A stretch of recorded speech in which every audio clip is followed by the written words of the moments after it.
Listening to the Free Thinkers Club Podcast Network.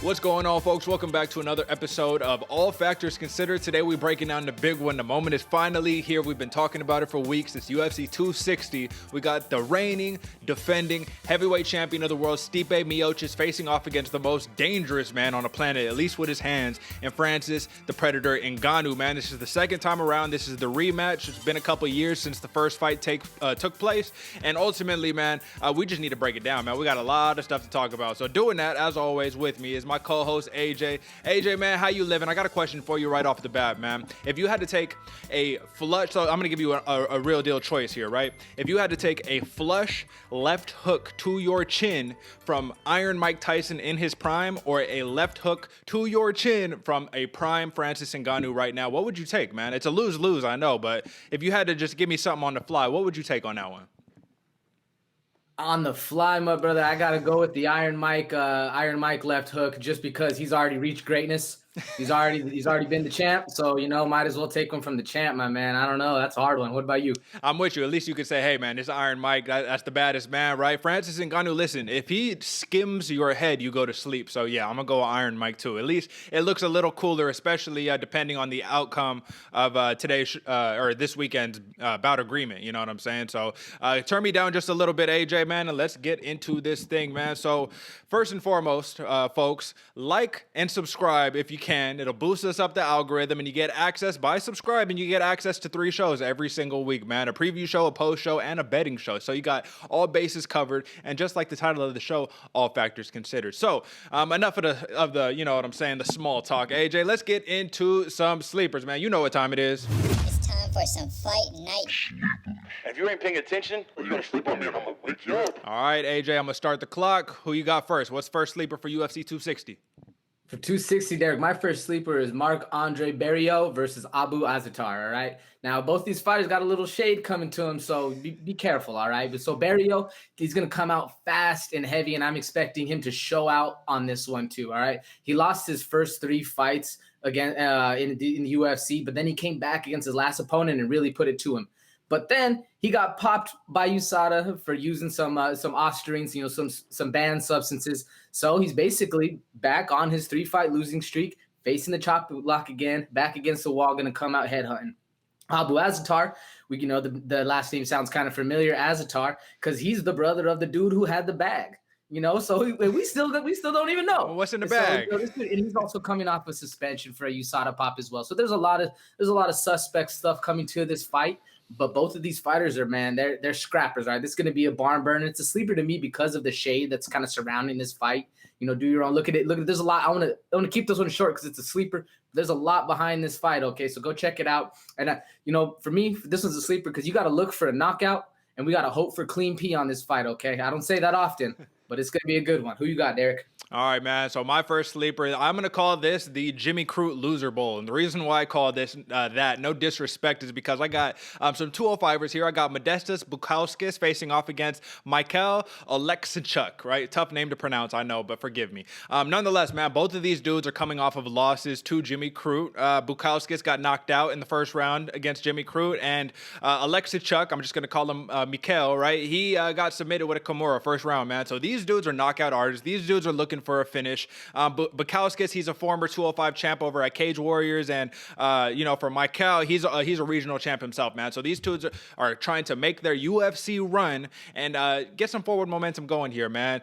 Bukauskas 8 knockouts, Oleksichuk got 10 knockouts, man. It'll be a show. Tune in for this one. Who you got next, AJ? Next up, Darius, I got Jared Gordon versus Abu Bakar Nurmagomedov. It's a hell of a name to pronounce, but you already kind of know Nurmagomedov last name. He's going to try to take you down, put a hole in your face. We already know the game plan from him. But Jared Gordon, he lost his UFC debut, but this boy got heavy hands, okay? Not the best head movement, but really good footwork. So it's going to be an exciting matchup against a striker versus a grappler that we already kind of know the game plan with. And this is a sleeper to me because exactly that. Abu Bakar will hold you down and put a hole in your face, while Gordon will put a hole in your face while you're standing up. It should be a really fun match to see. Who you got for your second, Derek? All right, so for my last sleeper, I got Alonzo Menifield facing off against Fabio Cherant. And if you're hearing that and you're like, what are you talking about, dude? It's not supposed to be him. It's actually supposed to be William Knight, right? Well, William Knight's out due to COVID. So Fabio Cherant, he just won the 205-pound strap over at LFA just a couple of weeks ago, right? So he's stepping in on very short notice against a knockout artist like Alonzo Menifield to chase the opportunity of a lifetime. He literally parlayed a championship at LFA over into a UFC shot. And if he could beat Alonzo Menifield, man, we're talking about getting real close to that top 15 right off of the bat, man. So this dude, Fabio Cherant, he's a southpaw, a little bit different than William Knight, and he's taller than Menifield. So Menifield was expecting to fight small, stocky, not small. I mean, if you've seen William Knight, he's a huge man, but, you know, kind of a shorter dude. This is going to be interesting, man, and someone's going to sleep. I am almost positive of it. So that's that. That's it for the sleepers, folks. And AJ, let me bring you back in here, and let's talk some main card stuff, man. So first and foremost, right off the bat, we got Jamie Mullarkey, Mullarkey facing off against Khama Worthy, the Death Star, man. And this is a really interesting matchup to me because I think Jamie Mullarkey doesn't nearly get the credit that he deserves being such a high-level fighter, man. He's 0-2 in the UFC. Yes, we understand that, right? But look at the dudes he's fought, man. Most notably Brad Riddell, right? Brad Riddell's supposed to fight Gregor Gillespie, and look at what happens, you know what I'm saying? That just means that's how high-level this dude Mullarkey is, and to go 3 rounds with Riddell and not get finished by an incredible kickboxer like that tells me a lot. Now, let me ask you, AJ, Khama Worthy, he's got the death touch, man. He's called the Death Star for a reason. He just recently said if he fought Michael Chandler, he'll knock Michael Chandler's head off of his fucking shoulders. I want you to give me a little bit of analysis here. In terms of a high-level striker, how high-level is Khama Worthy to you from your film study? That's a pretty high stretch going right for Michael Chandler, my man. I didn't even hear that quote, but that's impressive. You gotta give it to Khama for being confident, to say the least. But as far as striking, I don't know if I would put him that high level. I mean, he does keep a nice tight high guard, very clean, very smooth. And what I like about him is he's calm. He can get lost a little in the chaos like he did with his last fight. But I don't really, credit that against him. It can happen to anybody.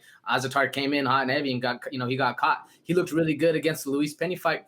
But as far as like level of striker, man, I'd put him, I'm trying to think of like exactly where.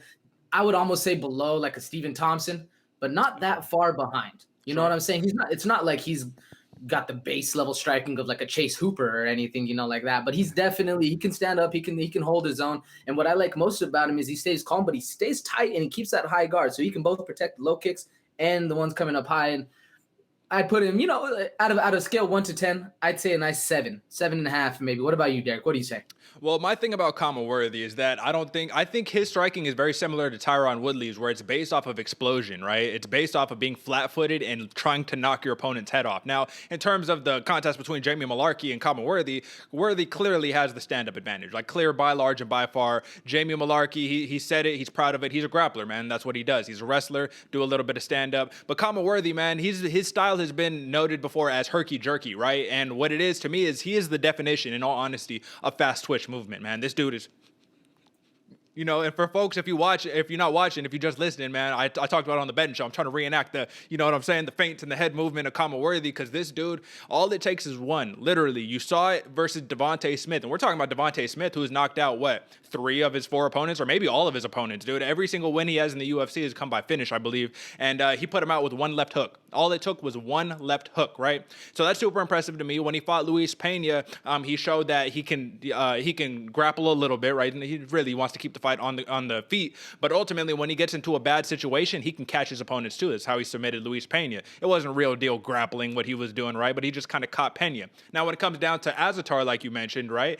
We just got to give a little bit of a mention here. This is Atman Azatar, not Abu, right? So this is Big Brother over here, you know what I'm saying? And all it took was 1 from that dude. So it's like, it goes to show that this dude lives and dies by the knockout. How do I know that? Well, he has 7 losses and 6 of them were by knockout. So I don't think that's going to happen against Mullarkey, but it is high-level striking. It is high-level striking. So to get that part out the way, my question is, Jamie Mullarkey is in one of those positions where he absolutely needs a win. There's no question about it. He even said it. He's like, I do not care how pretty it is. My sole focus is getting a win. How does he get it done, AJ? Is it all wrestling? Like, he has to stay off the feet if he wants to win, in my opinion, right? He's got to stay off the feet. But one thing I like about Mullarkey is he's scrappy. You know what I'm saying? He's in it for the scrap. He's very skinny, so he's kind of like underestimated. Very well-rounded fighter on paper, but I do think he needs to keep this on the ground, attack the ground, put Khama Worthy in deep water, make him drag it out. Because you get touched by Worthy, man, you're going to sleep. It's gonna be a hard fight. And even in his last fight against Faraz, who's kind of had the reach advantage and definitely had the striking advantage on him as well, he won the second round. I mean, he didn't win the whole fight for sure. He definitely won the second round. He got pieced up in the first, and then the third was close, but he lost. But so he has the ability to survive on the feet, but he definitely wants to go to the deep water and drag it to the ground more so than stand up and take a chance against Khama Worthy. What do you think? Do you think he has any chance at all on the feet? Do you think he only needs to go to the ground, or can he somewhat do it? I think that he can survive on the feet. I don't think he can win the fight on the feet. And the reason why I say that is because, in all honesty, I truly think that Brad Riddell, while he doesn't have as much power as Khama Worthy, in my opinion, like that one touch death shot, right? He's by far and by large, man, a far superior kickboxer. You know what I mean? By far. Like, in terms of being able to hang with Brad Riddell, I was really impressed, because I'm like, not a lot of dudes can do that with Brad Riddell. Before he came into the UFC, Riddell was knocking out everybody, finishing, all that good stuff, right? So I think that what Jamie Mullarkey needs to do to implement his best path to victory is he needs to look to counter strike a little bit with Khama Worthy, and then once he can kind of slip in, not necessarily try to go for the counter, but go and get double underhooks, because that's his number one, that's his best move, basically best grappling move, is he gets you in the clinch against the cage, double underhook, look for a trip, look to take the back, or look for just top control. So it'll be interesting to see. I truly believe that this is going to be an interesting fight. I just think that, man, it's kind of like the Stipe Ngannou in a way, where it's like Khama Worthy only needs to get lucky once the entire fight. Mullarkey is going to need to be on his game the entire fight. But the thing to note is that Mullarkey averages 4 takedowns per fight. But here's the tough part. It's at a 30% clip. And Khama Worthy's got a 57% takedown defense. So he stuffs over half of the takedowns that come his way. Oh, I switched this up. You on the right, I'm on the left. Let's change that. There we go. Right. Folks listening, apologies. But ultimately, man, last thing I want to point out before we get into our pick, Khama Worthy is he's like 8 years the elder of Jamie Mullarkey. Mullarkey's a very young gun in the game, and Khama Worthy at 16-7, 2-1 in the UFC needs to make every single win count. So who wins this and why and how? This one's actually a hard one for me, Derek. Personally, when I was first, writing this up, doing all my research, I actually had Khama Worthy winning, and I still think he can. I still definitely think he can, and I'm going a little against the grain, and I'm going Mullarkey by decision, just because I think he's going to grind it out, man. I don't think Khama's going to get lucky. I don't think he's going to touch him up. I think it's going to be a hell of a grind out fest in deep waters. And it's going to be Mullarkey pulling it through in decision. But this one's a coin toss for me. Who you got?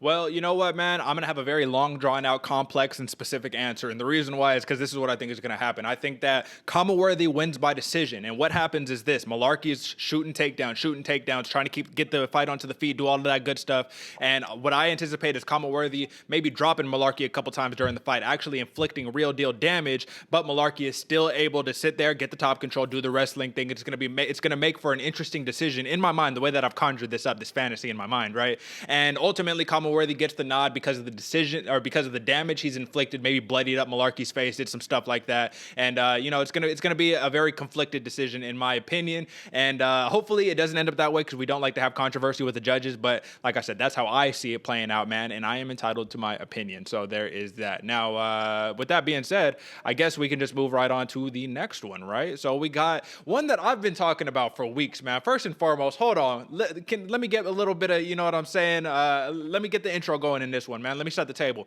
Gillian the Savage Robertson facing off against Miranda Fear the Maverick, man. This is a very, very high level competition, and I'm not gonna lie to you, man. Gillian Robertson has lost a lot of steam, from losing to Tyler Santos, to having to pull out the day of the fight against Miranda Maverick, to, you know what I'm saying, now being put in this position where if she loses, it's gonna be a real steep drop down those rankings. And for Miranda Maverick, this is kind of that catapult spot. This is that spot where she could really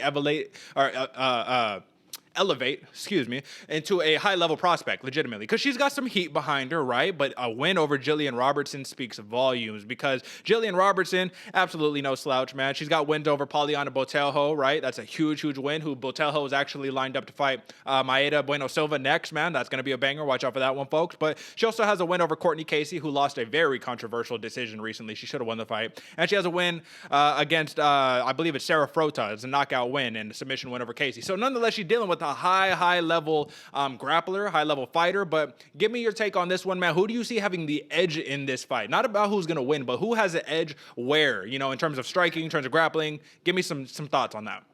This one, I'm actually very excited, probably just because we've been talking about it for so damn long about this fight. But man, Gillian, edge overall, I'd give to Gillian Robertson.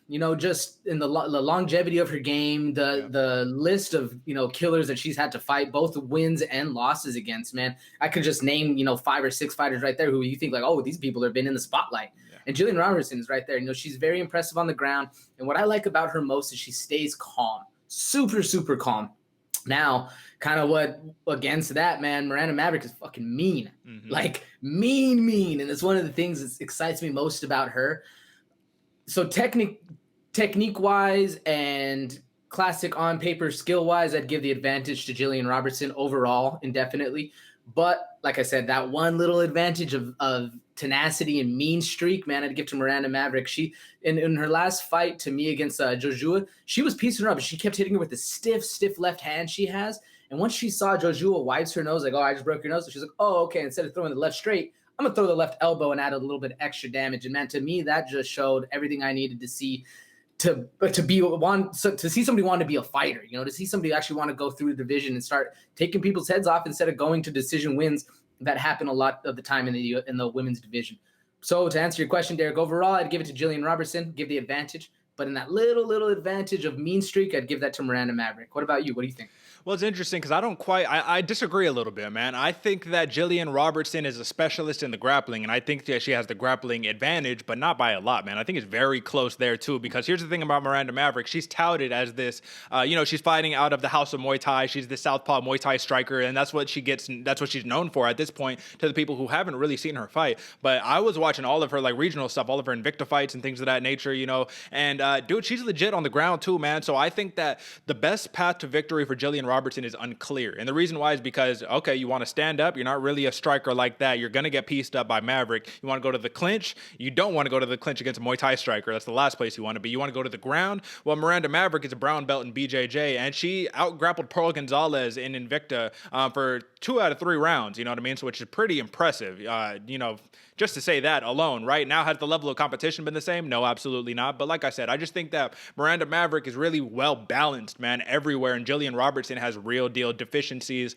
on the feet as opposed to being on the ground. Like we just saw, I need to see where the confidence is at, because we just saw Gillian Robertson, this high-level grappler, get out-grappled for 3 rounds by Tyler Santos. So there's a difference between, and you saw it, right, AJ? You saw there's a difference between clinching and grappling and just doing that, looking for a submission, and clinching and grappling and throwing strikes at the same time. That's what Tyler Santos did. That's what I expect Miranda Maverick to do.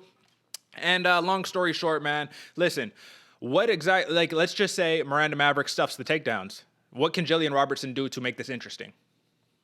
I think in order for, let's say Miranda Maverick stuffs all the takedowns, I think the only thing Gillian Robertson can do is, it's going to sound crazy, sure, but work that clinch. Yeah. It's like the only thing, because she doesn't want to stay on the outside, because Maverick has such impressive timing in all of her punches. That was one thing I was noticing. Man, she'll sit there and she'll just tap you, piece you up, and then knows exactly when to sit on her shots and hurt you. Very impressive striking. You don't want to be on the end of those punches. So I think you got to stuff them. She's stuffing your takedowns. So you got to stuff her punches, maybe just a couple inches short of where she wants to pop. Sure. So you're not getting actually hurt. But if she doesn't get the takedowns, I think it's going to be a very long night. I'm excited to actually see Miranda Maverick's ground game, because you were right. She did out grapple Pearl Gonzalez, but the level, it's a whole nother level game in this thing. So that's where I'm excited to see it, because I do think Miranda Maverick can do some damage on the feet. We'll see. So here's the thing, man. I needed to get that out, play the devil's advocate, right? But we do need to be fair here. And that's what I want to do on this show is I want to say that Miranda Maverick, the one thing about her is that she is kind of flat-footed. And that's one thing that we do need to take into consideration because she's flat-footed so she could throw extended combinations and so she could sit down on those shots, right? So when you're flat-footed, that always gives the opportunity and the vulnerability of being taken down. So all Gillian Robertson really needs to do is wait, maybe eat a couple shots, wait till you really sit down and then shoot for the double, shoot for the single, whatever you need to do, get a trip, and then you can have your way on the ground. And if Gillian Robertson can do anything, she can just stay there and she can stay in top control and she can win a fight from there. So it will be interesting. This is by no means very one-sided, and I think Miranda Maverick is just going to smash on her. I just think that she's looked very impressive in her last couple bouts and whatnot, and she's 4-1 in her last 5. Both of these fighters only got 1 knockout apiece. Don't be expecting a knockout. I mean, these are flyweights, women flyweights but the interesting part is how does the grappling nullify each other? Both of them are grappling specialists, you know what I mean? Gillian Robertson, 6 submissions, Miranda Maverick 5. The only difference is Miranda Maverick has never been submitted. So it'll be, it's that pride, right? It's kind of having that little chip on your shoulder saying, nah, bro, you're not going to get me out of there. Come on, you know who you're dealing with. So ultimately, like I said, man, advantage on the feet, Miranda Maverick. Advantage on the ground, Gillian Robertson, but not by much. And in the clinch, definitely Maverick. So who wins and why? Me personally, I got Maverick by decision. Like you said, I don't think she's going to get Gillian Robertson out. I don't think this fight's going to be finished early, but I do think it's going to be a hell of a scrap. A lot of rolling around, a lot of up and down, a lot of the ground game is going to be utilized. So I'm excited to see what Maverick does because this will set her up for the future to see if she can actually handle some of the big dogs like Tyler Santos. Yeah.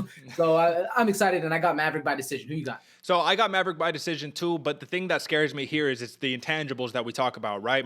Gillian Robertson needs a win here, right? She's 3-2 in her last 5. If she goes 3-3 in her last 6, it's just going to start looking ugly. You're going to rack up 2 big losses in a row. It's going to show that you lost to Macy Barber, you lost to Santos, and if you lose to Maverick, then it's like where can we put you at this point, right? The UFC is in the business of creating winners, not people who are on losing streaks. We just saw Marc-Andre go 0-4 and get cut from the UFC, and Marc-Andre is a killer, right? We saw a lot of these fighters, man, getting cut out of their contracts and things of that nature. And Gillian Robertson working with Dean Thomas, they're going to come up with a strategy to try to nullify Miranda Maverick. But nonetheless, the elbows, the knees, the strikes, the feints with the kias from Miranda Maverick. You know what I mean? I like it all. I'm going Maverick by decision. And with that being said, we can move on to the Sugar Show, man. It's your boy right here. So I want you to set this one up. Set up your boy Sugar Sean O'Malley versus Thomas Almeida. What are we looking at for this bout?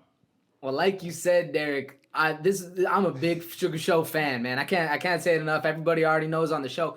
But this is, to me, again, like, you need to deliver, bro. Like, You've been talking all this shit, man. I'm tired of hearing it, all right? Like, you got to deliver. And sure, he made news saying he's still undefeated, which I love. Made it just absolutely hilarious. But he really needs to perform now, man. And this is I think the UFC, and this is going to sound crazy for a second, all right? But I think the UFC gave him a little bit easier of a match because on paper, Thomas Almeida's fight style plays perfectly into the Sugar Show. Sugar has these amazing counter strikes, perfect timing, gets you drawn in, can hit you with kicks, can hit you with all this stuff. Also has an incredible ground game where Thomas Almeida literally shot for 1 takedown his entire UFC career, entire fight career, and never has actually gotten a takedown. Yep. And that's the one thing you need to do against Sugar is either you need to kick him in that, have another Ecuadorian big toe incident, or take him down and beat him up, and that's, I don't see Almeida doing that. I really don't. I wanted him to, and that's what I was trying to think of. Like, how can Almeida win this fight? Easy. Take him down, beat him up. Well, is Almeida going to do that? Nah, I highly doubt it. What do you think the chances are of Almeida doing exactly that? Taking him down, controlling the fight, and beating up Sugar Show? I think that at best, maybe like a 3% chance. That's just not how he fights, man. That's not how he fights. And here's what's interesting, right? I agree with you. This is very much like the Max Griffin versus Song Kanan fight to me, where it's just like, this dude is so perfect for Sugar Sean, right? That I think that let's just do a little bit of revisionist history, right? Sean O'Malley, we're laughing at him. Yeah, you're not undefeated, dude. You got beat up by Chito Vera. Well, did he get beat up though? Did he? No, he didn't get beat up, man. Let's be honest for a second. Legitimately, let's be honest. Because I want to play devil's advocate, but it's very, very hard in this situation. But let's be honest. Sean O'Malley, he kept his distance, playing with Cheeto. They played the little, staring in the mirror. Let's figure out some time and do all that stuff. And at the end of the day, by the time that Sugar Sean got that peroneal nerve hit, which caused the drop foot in his knee, and if you could literally see it, when you watch it back, you're like, oh, this makes so much sense, right? He was still able to hit Cheeto with a couple shots on one leg, man. He's done it before when he fought Salcomtoth, right? That's where the fight where I don't know what I'm trying to say there. Sean O'Malley. When Sean O'Malley, he broke his foot or something like that, right? And he had to basically survive for a minute and a half on a broken foot against this dude, Salcomtoth. So he's shown he did it again versus Cheeto Vera, except this time, what are you going to do, man? It's round one. What are you going to do? Literally, you're rendered defenseless at that point. Get taken down, drop a couple elbows. So did he lose? Yes. Did he lose because of his skills? No, not quite. But a loss is a loss. Just like a win is a win is a win, a loss is a loss is a loss, homie. You lost. But let's talk about this matchup. I'm going to play devil's advocate for Thomas Almeida just because I want to give this some type of interesting, obviously we're both here for Sean O'Malley. If I'm Thomas Almeida, this is what I do. And there's a lot of risk here. There's a ridiculous amount of risk here. What I do is I say, all right, man, I had a tough time closing the distance against Jonathan Martinez, who had a 70-inch reach, but he's got those long kicks. Who am I fighting? A dude who's got a 72-inch reach, who's 4 inches taller than me at 5'11", when I'm only 5'7", being Thomas Almeida. And this dude's kicks, his punches, everything he throws are just ridiculous. So what do I need to do? I need to create clinch situations. I need to get in your face and not allow you to hit me at distance, right? Because my thing about Sean O'Malley is that he's not the most powerful dude in the world, dude. He's not even by far the most powerful or heavy-handed bantamweight, but he hits you at the end of his strikes. He has just this knack for that distance and that timing and just boop, put it on you. Look at the way that he knocked out Eddie Wineland. Look at the Jose Quinones fight. You know what I'm saying? Look at these fights and just tell me that Sean O'Malley hasn't gotten better every single fight and all of that good stuff. So what do I do if I'm Thomas Almeida? Like I said, I get in there and I just try to disrupt. I try to be a disruptor and make it a dogfight. I feel like Sean O'Malley is at his best when he could flow. Take away the flow. Take away the flow. And if you're not going to take him down, because he's not. Come on, dude. He averages 0 takedowns a fight. If you're not going to take him down, just disrupt and be chaos. Just be chaos and look for a spinning elbow. Look for something crazy in the chaos. Now, if you had to make gun to your head decision, I guess that's not even right. Basically, man, what are the odds of an upset win? In all honesty, let's be objective here. Let's try our best to be objective. What are the odds of an upset win from a dude who has 17 knockouts on his record out of 26 fights or 28 fights, right? He has 17 knockout wins. Like, all 4 of his losses in his career have come in, like, the last year or two. So, like, what are the odds of an upset?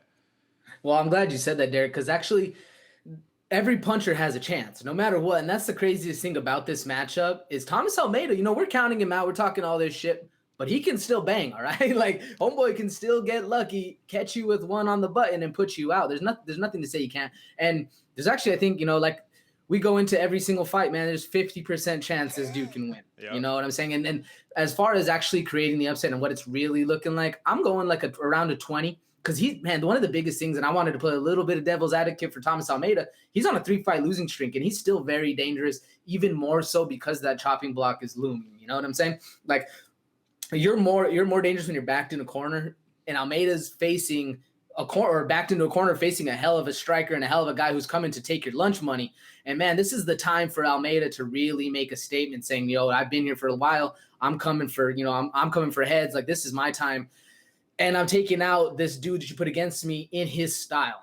So all the cards are stacked for Almeida to have this huge win. And like I said, man, every puncher has a chance. So I'm giving it about a 20% chance we're seeing an upset. But like I said, man, I'm a Sugar Show fan. So I really think even though every puncher has a chance, I think Sugar's bad luck for catching that punch has already ran out with the big toe incident. So I'm really hoping that the flow show is back and we're going to see something spectacular, man. What chances are you giving we're seeing that? Well, you know what, man? I have a little bit of a different take. I agree. Every puncher has a chance, but I'm also a big proponent of momentum in the sport, especially this sport of mixed martial arts, man. Momentum is huge because when it's going great and you have a slip up, you can always rebound, get right back. When you lose one, all right, we'll move on to the next one. Forget it happened. You lost another one. Okay, I got to make it count. You lose another one.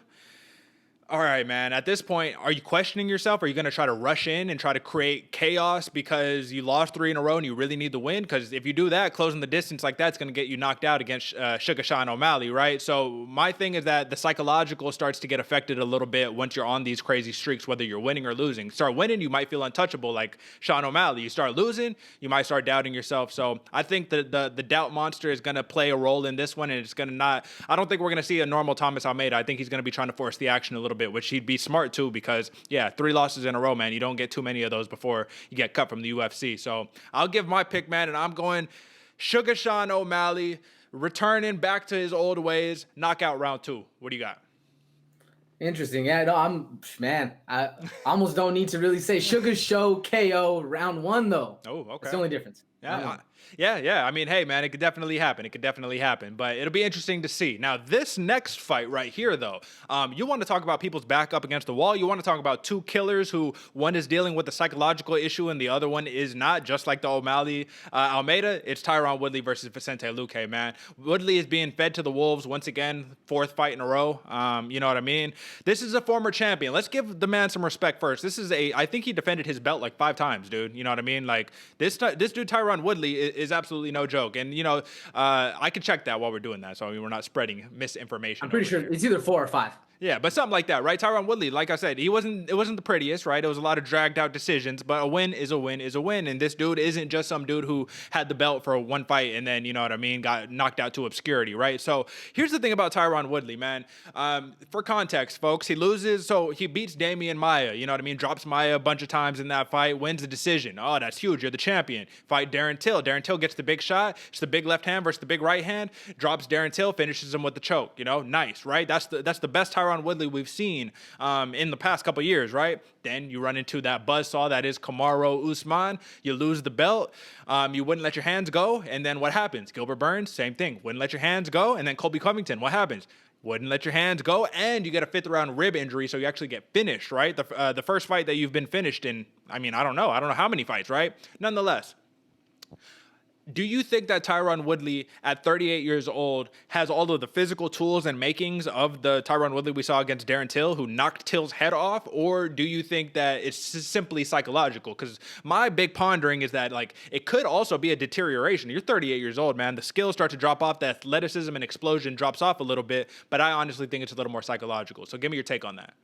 I do believe it's a little more psychological, and actually I'm more prone to believe that right off the jump, because when you look at him, he doesn't look 38. Like, he looks, looks like my age, 30, like 29, 30 years old. Like, this dude looks young, and the biggest thing that you were alluding to before, a lot of the reason he lost his fights is he wouldn't let his hands go. But really what I think that why he's lost a lot of the steam and his belt and all that stuff is because he got away from who he really is, and that's a Division I All-American wrestler. Mm-hmm. All right, he might have lost his hands, but he really lost his wrestling ability, and that's what I think he needs to find against Vicente Luque, because this dude's gonna come for your head, man. And one of the biggest, I'm again copy and paste what I said about the Sugar Show. I'm a huge fan of T Wood as well. All right, and again, copy paste. I'm tired of hearing him talk all this shit about mentality and all this stuff. Like, bro, one of the biggest things that peeved me about Tyron Woodley is the fact that he was saying, to me, he's a classic example of, if it ain't broke, don't fix it. Sure. Except everything in his game is broke. Literally, even in his interviews, he's saying how his fighting style leads to him getting injured.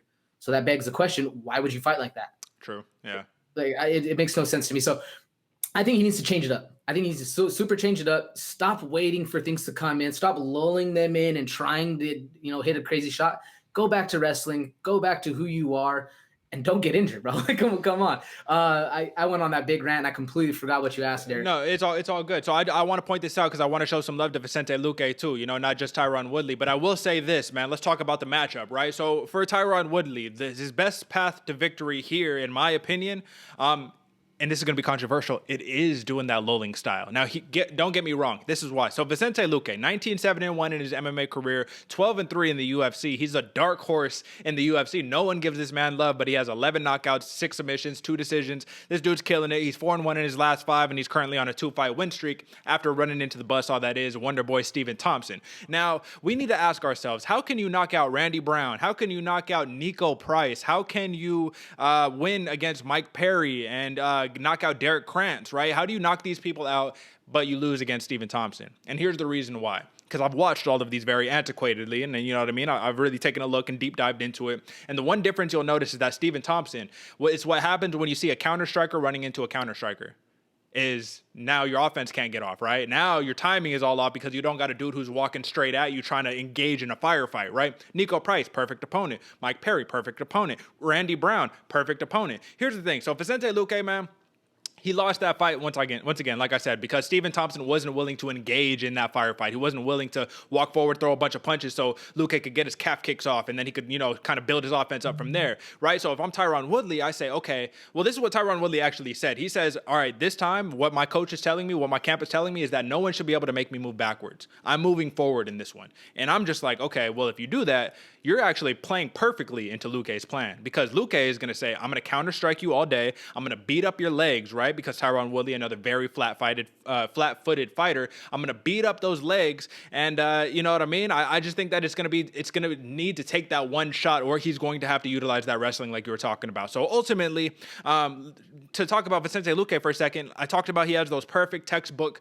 calf kicks, man. All it takes is, 3, 4, 5 of them? If Tyron Woodley decides he doesn't want to check, and you're basically done, bro. I don't know what else you're going to do. Now, on the other hand, Tyron Woodley could say, I know you're going to come in with a calf kick, so I'm going to time your calf kick and explode with that right hand over the top. Not to be rude and not to be disrespectful, but I truly believe that Tyron Woodley, for the longest time, was a more or less of a one-trick pony who the UFC wasn't able to figure out. They just couldn't get past the right hand. What do I do to get past that thing? Because if it touches me, I'm getting dropped. Stephen Thompson, Wonder Boy Stephen Thompson, I think in their 2 fights, he got dropped maybe 4 or 5 times by that right hand, time and time and time again. So it works until it doesn't, right? So it's in this spot where, can you counter one, or can you counter with one when Vicente Luque is going to give you 3 or 4? You know what I mean? And if that happens over 3 rounds, it's going to be tough, because the other thing is Tyron Woodley. I'm a really big fan too, man, but he is a slow starter as well. So you don't got 5 rounds. This is his first 3-round fight since 2015. Did you know that? No. That's crazy though, right? So it goes to show, it's like you need to be urgent, dude. It's like Dominic Cruz when he fought Casey Kenny. It's like, all right, bro, you gotta start off hot. Like, you gotta come out and you gotta get ready to go. So let's talk about, because I want to spend maybe 10 minutes, 9 minutes so talking about Ngannou Miocic. Just how does this play out in your mind, man? Who has the big advantage here? I'm glad you said that thing about starting quick, because the big advantage here to me, I think both fighters are extremely well rounded. Like you said, you got to watch out for Tyron Woodley's right hand. Yeah. You got to watch out for Vicente Luque's everything. He's gonna kick you, like literally, he's gonna punch you in the head. He can knock you with a bomb. He can choke you out. Like, you need to watch out for his everything. But what the biggest thing to me that's gonna make this tide turn is the pace, is the start, and is if Tyron Woodley's gonna actually show up this time. Because if he shows up like he did, in the Darren Till fight, or even any of the other previous fight he had, he talks about dropping Josh Koscheck all the time. Like, if you show up and do that again, bro, this is gonna be a barn burner of a fight. Because Vicente Luque is not no bitch, man. He's not gonna back down.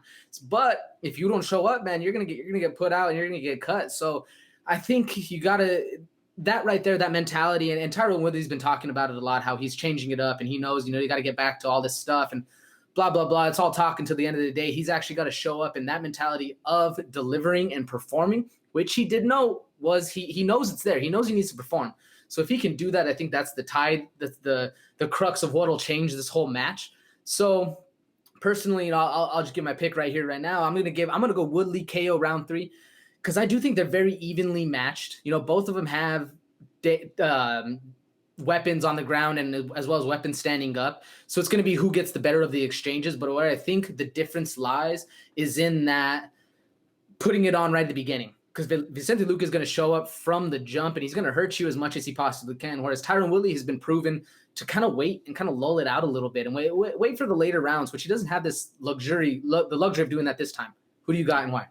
I'm going to make it very simple, man. You said it yourself. You got to watch out for Tyron Woodley, his wrestling, and you got to watch out for the right hand, but you got to watch out for Vicente Luque everywhere, and I think it's just going to be a little bit too much. I think that we're going to see the same Tyron Woodley who doesn't let his hands go, personally, because it's one thing to say that, man, but you've just shown three fights in a row that you're just not willing to let the hands go. I'm sure you're not in the fight sitting there thinking like, oh yeah, I'm not going to let my hands go. You're sitting there probably being like, what the fuck is happening? Why can't I let my hands go? Just again, same thing I said with momentum. We're back here with momentum. I think that this leads to to 4 losses in a row for Tyron Woodley, and a cut from the promotion, because at the end of the day, man, even though you're losing against the best of the best, UFC does not like losers in their promotion. It's hard to market a dude who's coming off of 4 losses in a row, especially Vicente Luque. He's only gone the distance 7 times in 27 fights. That's at a 26% clip, and he has 3 fight bonuses in his last 5 fights. Nonetheless, I don't think it's going to be a fight of the night or a performance bonus, or a performance bonus, but I do think Vicente Luque wins by decision, because Woodley, will give him one thing, man. He's got a chin, and it's hard to get him out of there, man. Colby Covington with the rib injury, that was kind of flukish. It would have been a decision otherwise, but nonetheless, man. Let's move on to the main event, man. You're not here. Hold on, I thought you was here. There we go. Let's move on to the main event, man. So listen, dude, this you want to talk about being excited, man. I'm excited, but not for the reasons that I think everybody else is excited for, man. I'm excited because after this win, and I'm going to do a spoiler alert from the jump, and then we're going to talk about it. After this win, there's no way anybody could discount Stipe Miocic ever again. It's impossible. You've won 2 out of 3 against Daniel Cormier, arguably one of the GOATs of the game. You would have defeated the baddest, scariest man on the planet twice. And you would have defended your belt 6 times the most out of anybody ever, I'm pretty sure, in the heavyweight division. Don't get me wrong. GSP, I think he got like 12 title defenses at 170. But nonetheless, so Stipe Miocic is the underdog. I hope you know this, AJ. He's like a plus 110 underdog against Francis Ngannou. And I want to do a little breakdown of the first fight. So really quickly, I'll do a very quick summary, right? This is what happened in the first fight. Francis Ngannou comes out hot. He opens up in southpaw, throws a big head kick, and then abandons southpaw, starts winging huge hooks. Stipe gets caught by a couple, but he evades. Takedown. At the end of round 1, Francis was gassed. Stipe looked like he had just been in a 5-round fight. Stipe clips Francis Ngannou clips Stipe once in the second round with like an uppercut. He evades, takedown, yada, yada, yada. Rinse, wash, repeat rounds 3 through 5. And it was it was like the first round was the only thing that mattered. Everything else at that point, it was runaway for Stipe. So how does this fight change, man? Give me devil's advocate for Francis Ngannou. We already know all it takes is one, literally. Not even one. You can get like a third of a strike, and that'll knock you out. But just give me some arguments for how Ngannou could make this different than the first fight. And that's the biggest thing to me is where's the difference? You know what I'm saying? We've seen Stipe go rounds. We've seen him evolve. We've seen him grow. We haven't been able to see that with Francis because he's knocking people out with a pinky. Like, you know what I'm saying? Like, I wish we could see these 3-round, 5-round fights with Francis. We can actually see, and we can see if he has that gas tank again, because that's what he needs to do is make it not blow his load in the first round. Literally, like, wait a little bit, touch him up a little bit in the first, just don't try to kill him literally in the first 30 seconds. Make your fight go a little longer, because that was the biggest thing with the first fight, man. He couldn't make it past 5 minutes. Yeah. Literally, if you would have had him go like any amount longer than that first 5 minutes without giving him a break, he would have just died. Like, cardiac arrest, like even the gut was coming out, like he was breathing hard. So if you're gonna make it different, I think bring it to him. Take him down first. Put him on his back. Put Miocic on his back. Shoot for the double leg. Shoot for the single leg. Get him thinking like, oh wow, this guy wants to wrestle. Like you're a wrestler now. Like okay, but then stand him back up, and maybe you can hurt him, because he did hurt Francis hurt Stipe in the first fight. Excuse me, and he hurt him a couple times. So if you can hurt him but not get taken down, that's the thing. But not get taken down. How many times can you not get taken down? So. That's where the real difference lies, is if Francis can either take Stipe down or not get taken down and have enough gas to stay in the fight. So there's a lot of variables, man. It makes it hard to be devil's advocate for Francis. But I think one of the key points is that he had a lot of time to be on the shelf and work that cardio, work that ground game, work that defense. So we'll see if he's actually been putting the work in, because the proof will be in the pudding. And man, if his pudding's soft, it's going to be a long night for him. Listen, man, it's funny right there. but listen, man, this is the thing. All we've been hearing about is Francis Ngannou is training at Extreme Couture, right? He's been doing nothing but practicing wrestling, taking videos of him eating body shots for whatever reason. Doesn't even make sense. But this is the thing, man. Francis Ngannou, since he fought, we're not going to count the Derek Lewis fight, because that basically didn't even happen. We're just going to pretend that didn't exist, right? Someone had to win. I guess Lewis won the fight, but it shouldn't have even taken place. That was literally probably one of the worst fights in UFC history. Nonetheless, since that fight, Francis Ngannou has racked up a combined fight time of 162 seconds or 2.7 minutes. since fighting Miocic for the first time. So instead of taking the approach that I was surprised Macy Chasson took versus Marion Renault, basically Chasson said, I wanted to come out and I wanted to test myself across the distance. I didn't want to come out and just kill immediately, right? I wanted to like prove to myself if it went 3 rounds, like this is how I'm feeling, this is what I can give. Francis Ngannou hasn't made that choice. Maybe he tried to do that choice, but he just hits too hard and people can't take it. But he hasn't even taken the approach of like, I'm just going to sit back and chill, and then try to, you know, straight shots. The thing about Francis Ngannou's style is it's unforgiving. And what that means is he either winging big hooks at you or he's not fighting. That's just his fight style, and it works every single time unless you're fighting Stipe. Now, the question becomes this.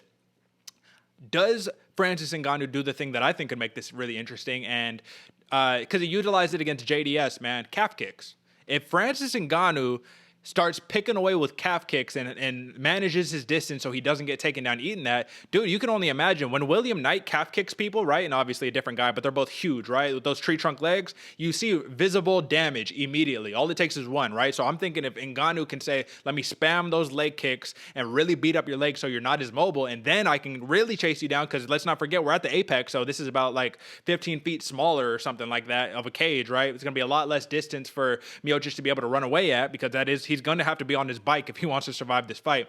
Ultimately, man, if Francis Ngannou on the feet, what strategy can he implement that you think would be like novel, something that's new? I think the calf kick could be a real deal one. I don't anticipate him turning into a boxer all of a sudden and just straight shots, you know what I mean? I don't anticipate that, but I do think the calf kick could be interesting. What do you think?